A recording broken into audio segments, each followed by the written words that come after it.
to Tech Voices. My name is Drew Bond, and I am the President and CEO of C3 Solutions, and your host for today's interview. C3 Solutions is a nonprofit educational organization dedicated to promoting free market solutions to our world's greatest climate, energy, and environment challenges. To learn more about us, go to c3solutions.org and subscribe to our free online news magazine at c3newsmag.com. There you'll find the latest news and information on technology innovation and free market policy solutions related to everything on climate, energy, and the environment. Today's special guest on Tech Voices is Daniel Burrows, founder and CEO of TruckLabs. TruckLabs is a trucking technology company dedicated to helping the trucking industry lower its emissions. And Daniel, we're just delighted that you're able to join us today to learn more about you and your company. How are you? I'm great. Thank you so much for having me and for all the great work you do. It's important more than ever to have well thought out free market solutions to the challenge we face. So your work is more important than ever as we look at the ever increasing number of options and things that are on the horizon. So great to be here with you. Well, thank you. It's our pleasure. So Daniel, it's usually best if someone actually introduces themselves. You know better about your background than I do, certainly, in our audience. So tell us a little bit about yourself. Sure. Yeah. So my background is physics. I studied climate modeling and built organic solar cells at Imperial in London. And then I went in with energy consulting and then a bit of venture investing. Did an MBA, and during that, I decided that the solution to the climate challenge that we face should come from the free market, from businesses doing well, making sustainable profits, but also looking after the environment we all live in. So I founded TruckLabs with the thesis that trucking is an important, critical part of our national infrastructure. It is, 80-90% of the stuff moved around you came from a truck. However, it also has a lot of emissions associated with that. And I wanted to build technology which was good for the truckers, helped them increase their bottom line. It's a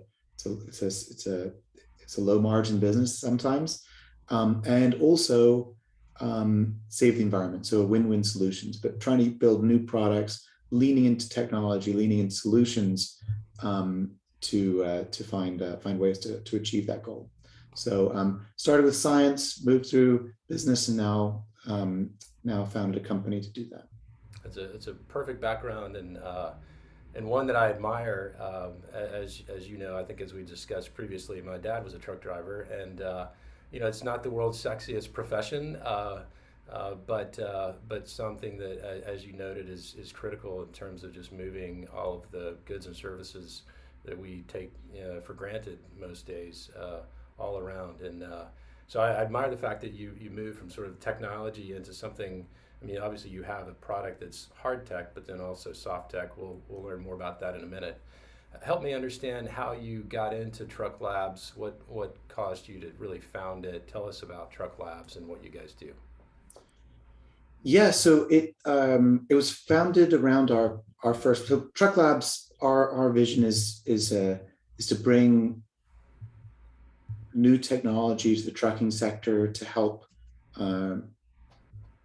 truckers solve the everyday challenges of what happens on a Monday. We're really very pragmatic about our solutions, and I think we want to keep an eye on the future, but we want to live in today. And I think that in trucking right now, there's a lot of living in the future, and I think that you've got to wake up with the reality of what's going on today. So specifically, TruckLabs, our first product is called the Truck Wings.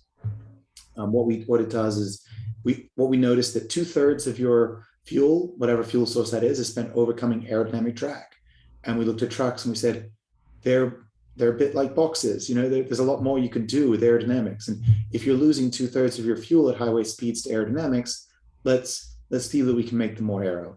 And actually, there's been a lot of improvements in recent years. If you look at a modern truck, it's so different to what it was 10 to 15 years ago.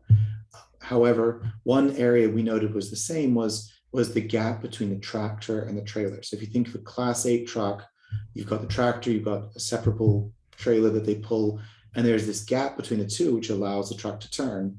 You don't need to turn at highway speeds. So what we realized is we could have panels that fold out a bit like origami to close that tractor trailer gap when you go above 50 miles an hour. You retain all your maneuverability. Drivers love it because it reduces turbulence. And when you're at highway speeds, you look more like a bullet train and you save fuel. This means that it can pay for itself fairly quickly. 12 to 15 months with these diesel prices is pretty typical. And it can, for alt fuels, for electric, for other options, it can also extend the range, which is really, really important as we start thinking about that. So that's our first product. It's called Truck Wings. What we think is really important is that those things are costed and we have data to support it. So we put telematics in every one of those devices, and we're building other products and have a roadmap to release other products that support the truck industry based on those telematics that we put out with the Truck Wings. So that's TruckLabs. We're a venture-backed startup based out of Redwood City, California, raised about $24 million, done 500 million miles of driving, work with big fleets and small fleets like UPS, Pepsi, and Ryder and small fleets as well. Oh, that's great. I mean, congratulations on your success and this far. So you've got the Truck Wings, which is I'll call hard tech, right? It's just I'm just seeing a picture of it. It's very simple, as you noted. Wings or origami-like structure that sort of helps collapse the gap between the truck and the trailer at certain speeds, right?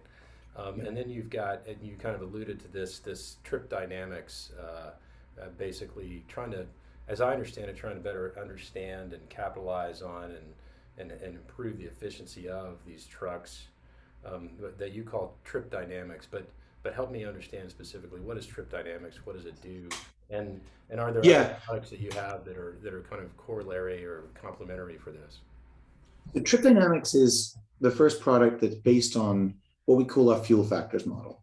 And what this came out of is a realization when we talked to all the big fleets and small, is that they found it very, very hard to really tell you why their fuel economy is what it is. They know what they spent on fuel, but the why was missing. And the why is critical. A truck might do 6 miles per gallon one week and 9 miles a gallon the next week, and then back to 6. And the fleet owner's like, why do you only get 6 miles an hour this week? And the driver will say, oh, there was wind, there was traffic, I had to idle. But it's anecdotal. It doesn't pull it into actually what the drivers are. And the trouble is, we had to go to these fleets and prove to them the efficiency increase of the Truck Wings. So we ran 40, 50 different fuel economy tests, from track tests to wind tunnel tests to computer simulation CFD tests to coast down tests to in-service tests. And we really understood fuel economy in a very deep way. We started to understand what weather did, what traffic did, what driver, how the driver influenced the technology. And so what we realized over time is that it's highly nonlinear to what we call the fuel factors. And those are, there's 6 of them. There's weather, there's terrain, there's the equipment you're pulling, there's the driver impact, there's the load that you've got in the back of the trailer, and there's also things like your speed. And so what we do is we put all those variables into a machine learning model and train it on the output variable, which is your actual fuel economy end of the week. And we don't tell the model what to say, the model tells us what happens. So if you're driving fast in high winds, it will tell you what that dynamic does. Okay, so what do you do with that model? Well, because nobody wants a model, everybody wants a solution, right? So we then say to the CFO, like, do you want to know what happens if you swap this truck type for that truck type? If you train your drivers in this way? If you buy electric? If you accept these loads off a load board versus those loads? You can predict your costs before you run it. So it's like a truck simulation, if you like. And so the first embodiment that we're selling is actually a driver training tool called Trip Dynamics. It's a gamified experience for drivers, which helps them understand how to drive better based on this model, which really for the first time understands what drives costs in trucking. It's $100 billion we're spending a year in the US on diesel for these trucks. And it's really hard to understand where it's going. What's driving that cost. And that's what we want to help. Gotcha. Yeah, I mean, it's amazing just the market side. I mean, you mentioned $100 billion a year we're spending on trucking. When you say trucking, does that mean fuel?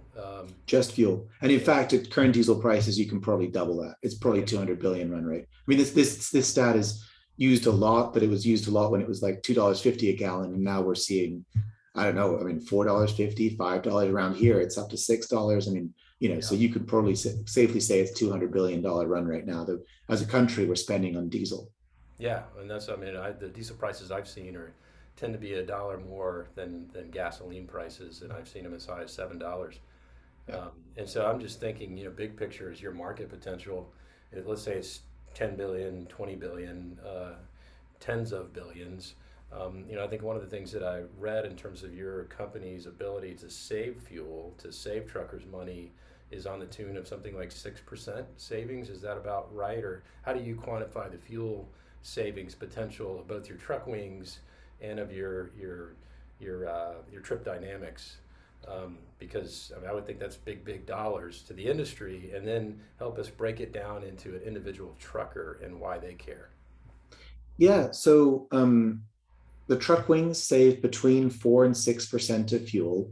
Bigger gaps, we save more. Smaller gaps, we save less. Typically, alt fuels, nat gas, electric, we save on that 6% because often they have very big gaps because of weight constraints and stuff I can go into if you're interested.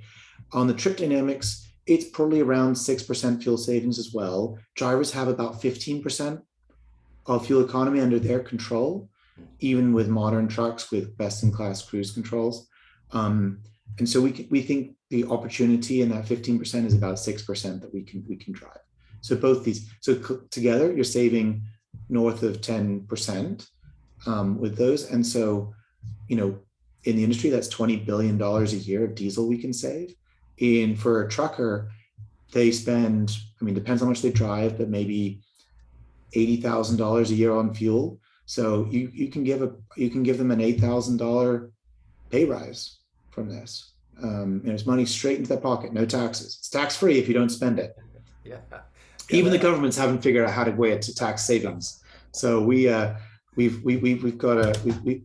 it's a real change. And these truck drivers make 45 to 55K a year. This is a huge difference for owner operators or fleets if they want to share some of the savings back with their drivers. And that's some of the models we're playing with. Trip dynamics. I save you $10. Can we split that with some kind of ratio that makes sense for both sides? Yeah, I mean, that's just a real significant savings, which is impressive. I mean, I think when you put it in percentage terms, it doesn't always resonate. But to your point, if you're talking about an $8,000 a year raise, I mean, that's pretty substantial. So it sounds like, I mean, you've got me convinced, right? This is a great product. Every truck should have it. Why doesn't every truck have it? Is it a technology barrier? Is it a market barrier? Is it a policy barrier? All the above? Help us understand sort of what's keeping you from being ubiquitous. Well, we're new. New is in 6 years old, so I guess old in startup land and new in trucking land. And I think people want to see the proof on the roads. They wanted. It took us 3 years to get to our first million miles of driving, 3 months to get to our second, and now we're doing 3 to 4 million miles a week on our units across the country. So there's been a lot of validation improvements. We've rebuilt the product, so many times, and so part of it has been getting the product ready for mass production. We're there. We just launched our Gen 3 product. It's really doing well out on the road, and we're super excited by that. The second thing is, I think truckers have heard, I've got this thing that will save you a ton of money a lot of times, and sometimes it does and sometimes it doesn't, and that comes back to the difficulty of measuring that fuel. And so our data-driven approach has taken longer, I think, but it's gotten us to a better state in the end where we're really data-driven in everything we do. We can prove it to fleets on their own equipment, and getting that sales process right is really good. And thirdly, and this is something that maybe we can talk about the STEER Act after this, is it's if you've got an 18-20 month payback for some of these technologies and you're not certain that it will work, That's a really hard thing to try new technology out. They don't have spare budget for technology R&D testing. And so, we're hoping to working right now with on a bill to help give a voucher for people to buy technologies like truck wings, but other things as well, to help bring in that payback period and make it like return within a year. Because I think that makes a big difference to if you're running your P&L, if you can get something paid back within a year, it makes a big difference. Yeah. And so you mentioned the Steer Act. So that is the Steer Act, or help us explain to us what is the Steer Act. And it sounds like from your quick description there, it actually provides vouchers for the trucking industry or other industries, all transportation. Yeah, so it's very simple. Steer Act is targeted at Class 8 trucks, and it provides vouchers for the each owner operator or fleet to buy the equipment that makes sense for them. So it's very bottoms up. And there's a basket of technologies, all that are agnostic to fuel source. So it's in the it's called active drag reduction devices. So things like anti-idle, dynamic lift axles, automatic tire inflation, active aerodynamics, these more advanced technologies that we can implement today. Um, if you're a tanker fleet and you idle a lot, you might want to buy an anti-idle technology or an EPU technology. If you're doing cross-state travel and you're doing have a dry van, truck wings might make sense. And so this is really an idea as a catalyst to accelerate the adoption of these new technologies to solve that chicken and the egg problem, which is very, very real in hard tech, which is at volume, we can bring our costs down and make ourselves sustainable. But to get to volume, we need large orders. Large orders come when your costs are lower. So there's this chicken and egg problem that Steer Act cracks wide open and will accelerate innovation by, we believe, 10 plus years, saving 50 million tons extra of carbon per year directly by those vouchers, but also um, accelerating the time by which electric trucks could be put onto the road, or any kind of alt fuel truck, whatever makes most sense. Hydrogen, nat gas, renewable natural gas, all these are in play. But all those fuel technologies benefit from all the technologies in the Steer Act. So Steer Act is a level playing field for those different technologies. And with range being such a problem for some of these technologies, particularly electric, we think that this will enable fleets to trial these other technologies faster. Gotcha. Yeah. Yeah. I mean, it's so interesting because, as you know, I mean, there often is a chicken and egg kind of problem to overcome with early stage technologies.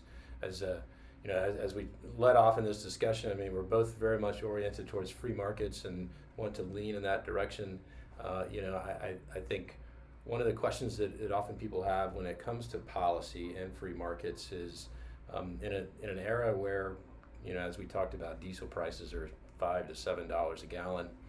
I mean, isn't the price signal of high gas prices, high diesel prices, enough to get these truckers over that hump, or as you say, it is a matter of kind of the history of so often technologies have been promoted to try and save them money and really haven't panned out, and so it sounds like in some ways an act like that might help overcome that barrier even more than the actual market barrier. But is that?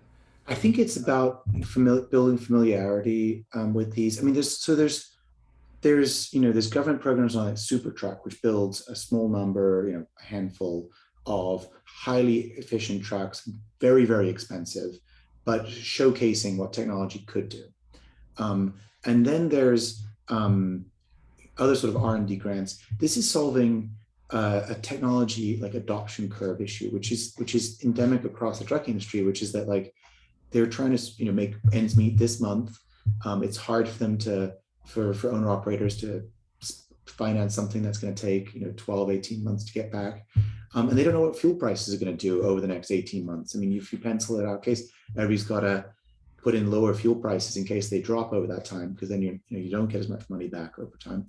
So I think what this does is and it's not the overall act is $100 million a year, which is about if you kind of like it's about 50,000 pieces of equipment, and there's 3 to 4 million trucks out there.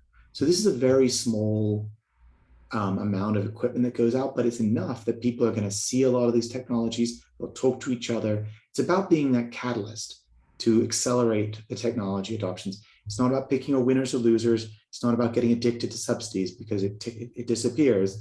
It's about solving that chicken and egg problem, letting the best technologies win, and in the short term, giving operators a relief off these high fuel prices. I mean, it's a way to combat inflation, combat climate change, and